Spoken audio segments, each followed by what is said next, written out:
A healer is a person who seeks to cure diseases or heals injuries by means other than conventional medical treatment. This may include means such as herbalists and Reiki healing, which is an ancient healing method that manipulates energy and a flow in the body. This is the bloodline that we come from. Our ancestors had various ways of healing disease, but the main way was through the Most High. We are nothing without the Most High.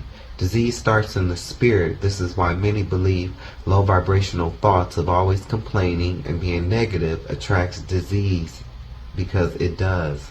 A healer is able to lift the spirits of the people around them. Excuse me. Sometimes it may be a warm, heartfelt word that a person needs to hear, or in my cousin's Victor case, laughter is the best medicine, because, baby, this dude was so damn funny it made no sense. Oh my God, don't get into it with him. He would clown you so bad. My cousin Victor is no longer here. It's still hard for me to actually believe he committed suicide. Sometimes the funniest ones are the most sad. Confucius. I believe this happened because of the curse that was placed on my family a long time ago that has been following from generation to generation. My cousin Victor served in the army, had his own flooring business, was spiritually gifted. He knew the truth just like I do, but he was not as grounded as I am. I believe he was being tormented by entities that had been sent towards my family to keep us from breaking this family curse. This was not done by one person, but rather a collaboration of efforts. With the conclusion of my generation, me coming into my spiritual gifts and breaking this curse. Like I said, my family's bloodline is gifted, I believe. After my grandfather passed, my Uncle Lewis, who will always be my pastor, took over the church. He pastored from the time I was a child all the way up until recently. Now, I learned the most from my uncle. I love my uncle very much, and I do believe he is sincere in what he teaches, as with many in the church. I will never forget that spirit of worship that I learned in church. I will never forget him introducing me to Christ. I want my uncle to know that I soaked up everything he taught me like a sponge. My uncle gave me what he knows, what he understands, and I believe I was chosen to surpass him. I had to get the foundation laid first, and my uncle did that. Out of all my aunts and uncles, he was considered the square. Never smoked or drank, I believe. He worked the same job for years, retired, married to my Aunt Norma all my life, 3 or 4 kids, lived in the same houses, still in great condition. He's a good man. He is the one in the family that you try to keep from here in the dirt. And he is so hilariously funny. I truly learned a lot from him. He is such a great teacher, and the most important thing, he baptized me. I will never forget it. This book started out as a little report that I was putting together for him on what I was learning. I had no idea that it would turn into this book. I hope one day he is able to read this book and just know someone out there was listening to him and that the Most High heard his prayers. I'm sorry he and the Most High had to see me cuss a few bitches out, but they deserved it, and I am sorry. I am the youngest of 7. 4 boys, 3 girls, 4 different women. Even though Dewan swears I'm adopted. This was the time, maybe I am.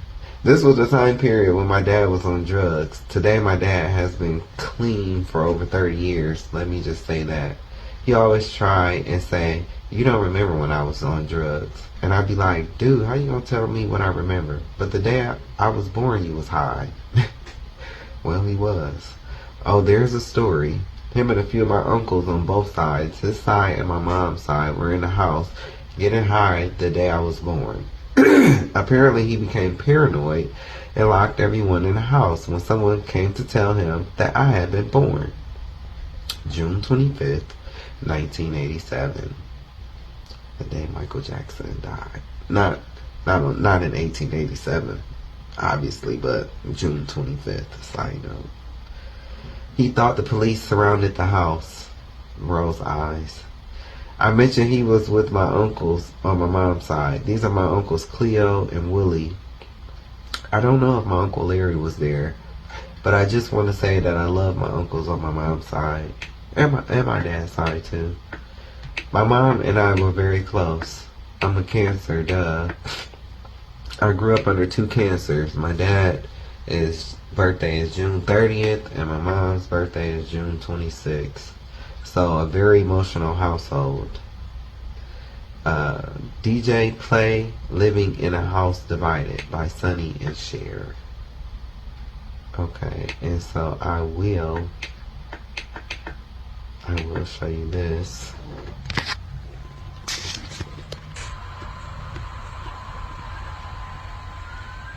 Let's see. This is me. Baby. I look like I'm saying damn, damn, damn. Don't laugh like your mama didn't put a whole can of grease in your head too. Look, forehead and face just shiny. When I was this age, you could not hold me if you didn't expect for me to leave that infamous grease mark on your shirt. The book was The Three Little Pigs, my faves.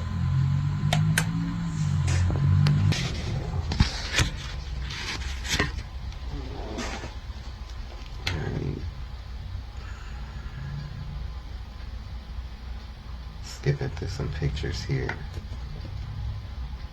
Okay.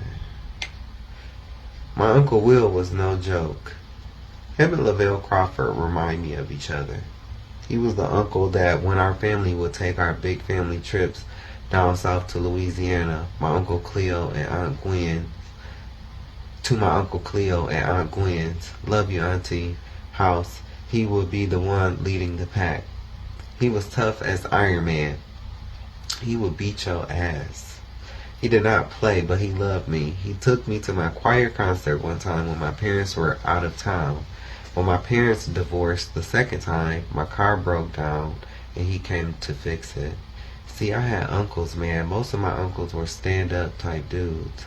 On my mom's side is her, my Aunt Queen, who you see at the beginning of the book. Queen is the favorite aunt of everybody. My uncles Cleo, Willie, and Larry. I'm very close with my family on my mom's side because the dynamic is a lot smaller. Just recently I met up with my Uncle Cleo when he came up to drop a load off. He is a truck driver, in which a lot of my family are. He came to see me in Minneapolis. I talk to my Uncle Larry and I see him when I go home.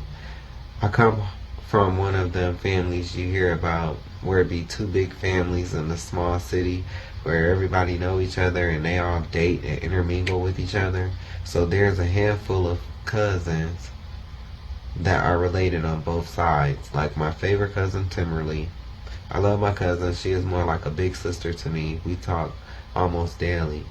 I have another favorite cousin. She is not related on both sides. Nikika, because she raised me up too. Her and Queen is where I get my attitude from. Most in my family will say. Now, in my family, baby, you better know how to take a joke and talk shit. My family will get clowned, but it's all out of love. This is what made me so tough today. My Uncle Larry will warm your ass up. And don't let him and my other uncles get together. Oh my God, baby, no. We were all cracked on, and we all crack on each other. That's just... Oh yeah, on my mom's side of the family, we are Creek native as well.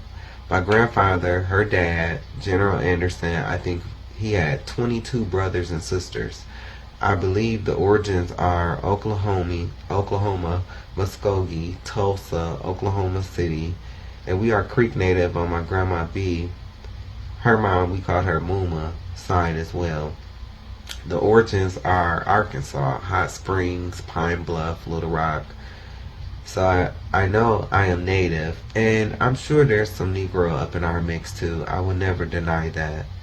Now, baby, the world is not ready for B. Davis, the original Big Mama's house. But we never call her Big Mama or Big Mom. I call her my gangster mom because she is something else at 82 years young.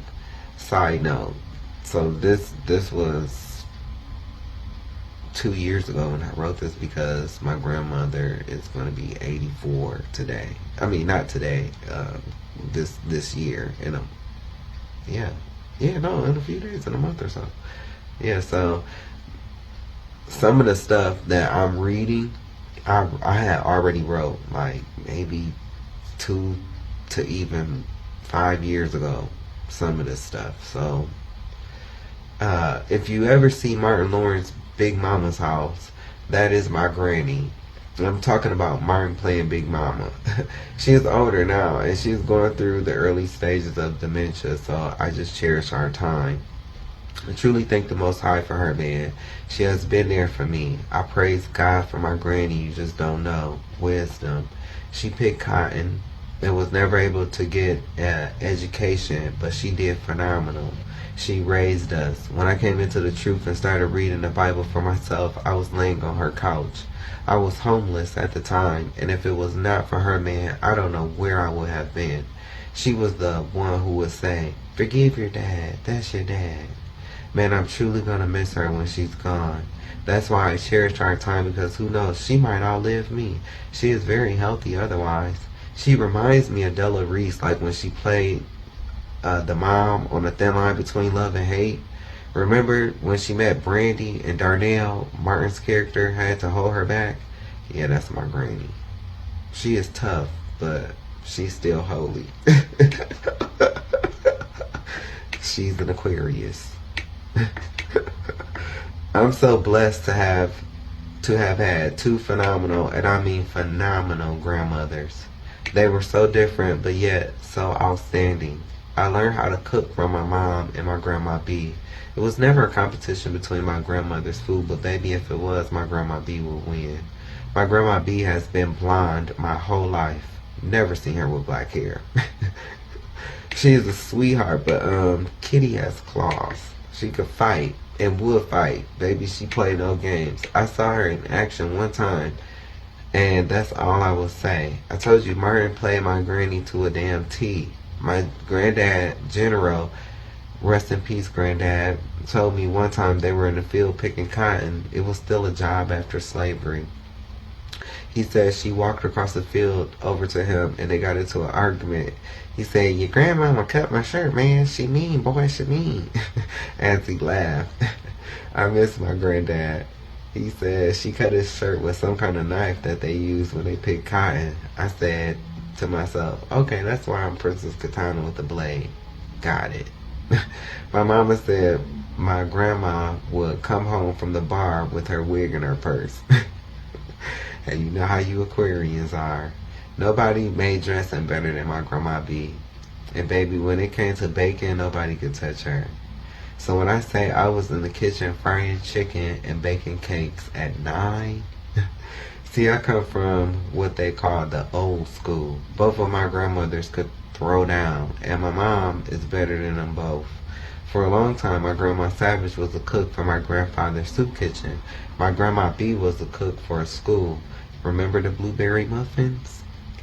And like I said, both of my families intermingled, so they all went to church together. They all love each other in our family. DJ play Don't Chase Your Mama Away by Shirley Caesar. My absolute favorite aunt is my Aunt Queen. Queen was my girl, my ace, my ride or die. We were so close. She was like a second mom to me. Queen was that aunt that taught me how to skate, glide as I call it. We were very close. I will never forget the night I found her passed away on the floor on July 1st, 2021. I had come home from my dad's 60th B-Day party on June 30th, and that day I remember everything going so perfect. All 7 of my father's kids was in town. We ate, drank, took pictures, and hugged. That night, I had stopped by Queen's house to see her. I was Queen's favorite nephew, and anyone that's not a hater of me in the family will tell you that.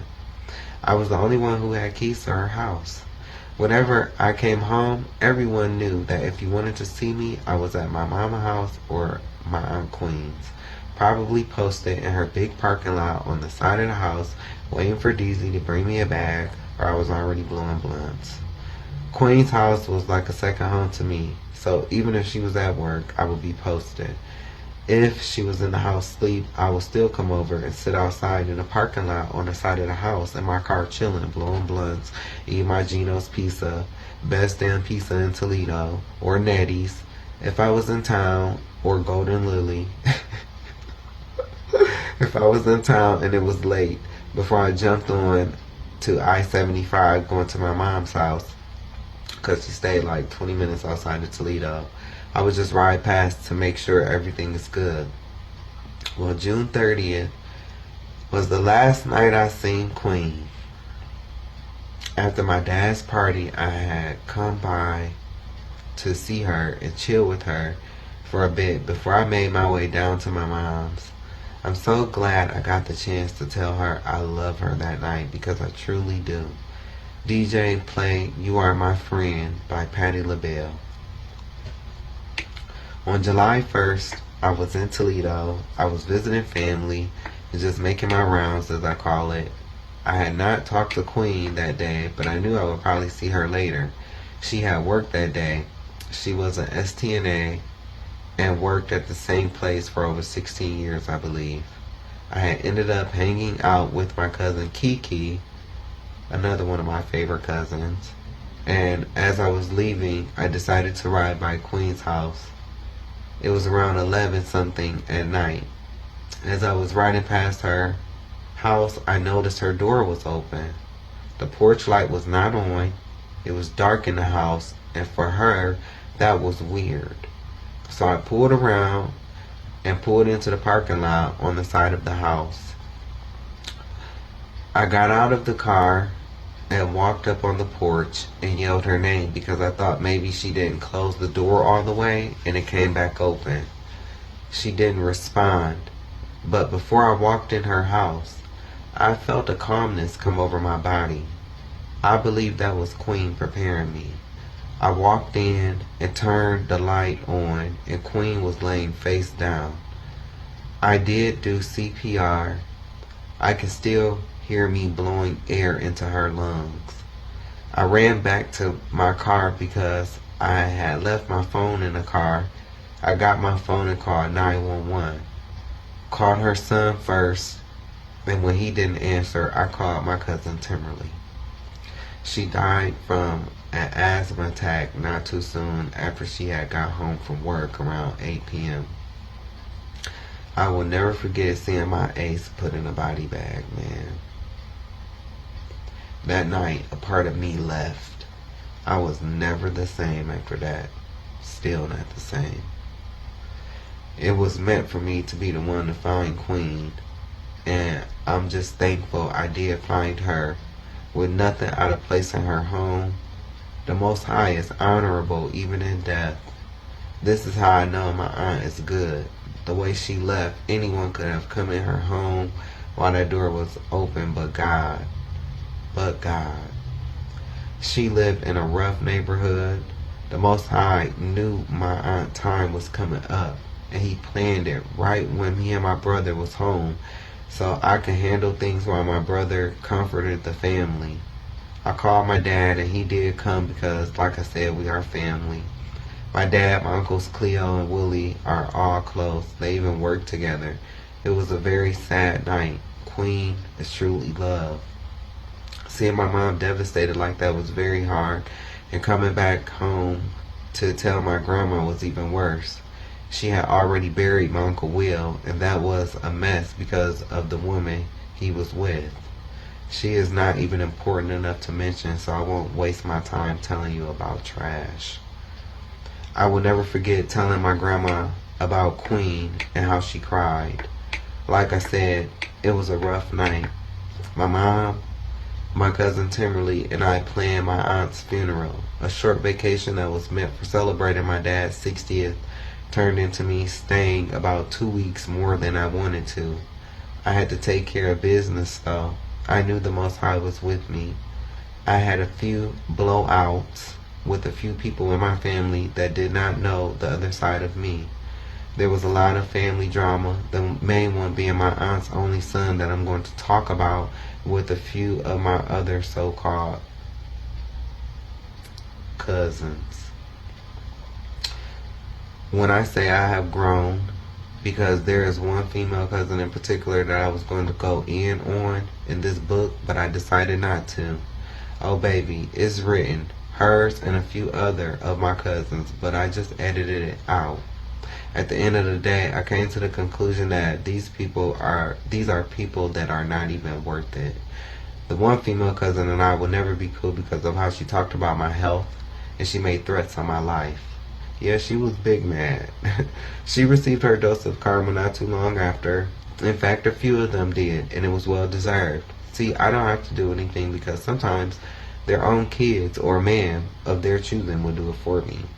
Sometimes them demonic spirits that they harbor will pull up in the airport, even cause a fight. If the spirits don't get you, they will try to get your children and have them stealing cars, credit cards, or even getting attacked. Oh, trust me, I know. I really hate to see domestic violence, and if you or your children are victims, just know you need to seek help. Yeah, there was a lot of family disputes, but I handled it all with grace, meaning I cussed their ass out so bad that even Stone Cold Steve Austin would have said, damn. It was giving Dracarys. None of them wanted a piece of me for real. They just wanted to argue. Of course, they were all talk, including a nobody that is a wannabe deacon but gets pissy drunk on a daily. He got his karma too for threatening to snap my neck. This was right after Queen died. He didn't even come to the house. I watched him walk past my mom at Queen's funeral and he did not speak. I knew right then that he would suffer the ultimate sacrifice. It was real 10 plagues. I tell you bitches all the time, don't mess with me. The Most High don't play about me. I am not to be played with. Your ass don't want to wake up next to one of my ancestors. Anyway, Queen, my mom, and another one of my favorite beautiful cousins, Princess, love you, are all like sisters. So even though Princess is my cousin, she is more like my aunt. You know how we do in black families. Princess is the mom of another cousin of mine, Kiki, love you, that I will talk about soon. I always knew that I would be successful, and I just thought that Queen would be around so I could pay her back from all the times that she gave to me. She gave so much to everyone, and she never got her just due down here on earth. I will always say we all could have did better by Queen. We could learn from her too, because she was the type that she was so forgiving, and she was the glue of our family. She was the one you could depend on, but at the end of the day, she did not have that in return. Not even from her worthless son that is now a drag queen. I know that's not nice, but remember, this is my tell-all, so it's about to be a lot of not nice things told from my perspective, but this is my truth. I said what the fuck I said, and I don't feel no ways about it. People love to talk about me behind my back, but I'm not like that if you can't tell. This section is about to be all the way real, so if you can't handle me airing out some dirty laundry, you probably shouldn't read this. Her only son's name is Lamian, and the reason why I'm going to air this Roger in a blonde wig from American Dad looking whore out is because we were already into it.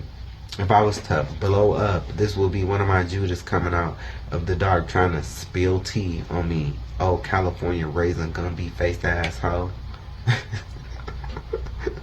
My cousin Lamy and I were so close coming up. You would think we were brothers, even though we look nothing alike. On my mom's side of the family, it's Kiki, me, and then Lamian is the youngest. We are all 3 years apart, with me being 35 years old, so Kiki is 38 and Lamian is 32. Today, both of my cousins are transgender. Now, I don't have any hate for trans people in general, but there are a few that I do not like, and my cousin Lamian is one of them. My cousin Marcus, now known as Kiki, was the one that molested me. Today, I truly have forgiven Kiki and have no hatred for Kiki doing that to me. Looking at Kiki's life, I would say my cousin has suffered enough if there was any karma for doing that to me. I don't think it was any karma, honestly, because we were both kids, not even double digits. I can talk about this because I'm healed from this. I know it was not Kiki's fault. I am talking about this because I just want someone out there to know it's not your fault. You can still grow up to have a beautiful life. Don't let what happened defeat you. It's okay to feel sad, but don't stay there in that mindset. You can contribute so much to people, and this is your testimony. Take your sorrow and turn it into power because the devil wants you to stay quiet. Share your experience. It could possibly heal someone else. You are loved. You are smart. You do matter. You are not alone. I want to be an example, sharing all what I went through just to let you know that the Most High loves you. Down here on earth, we are going to go through things that are not fair. Sometimes bad stuff happens from the ones we would least suspect. But just because something bad like being molested happens, it doesn't mean we are any less than anybody. We should not harm others because we were harmed. What happened to us was wrong, and the Most High is going to make it right if we allow Him to heal us and order our steps in His Word. And I truly do believe that.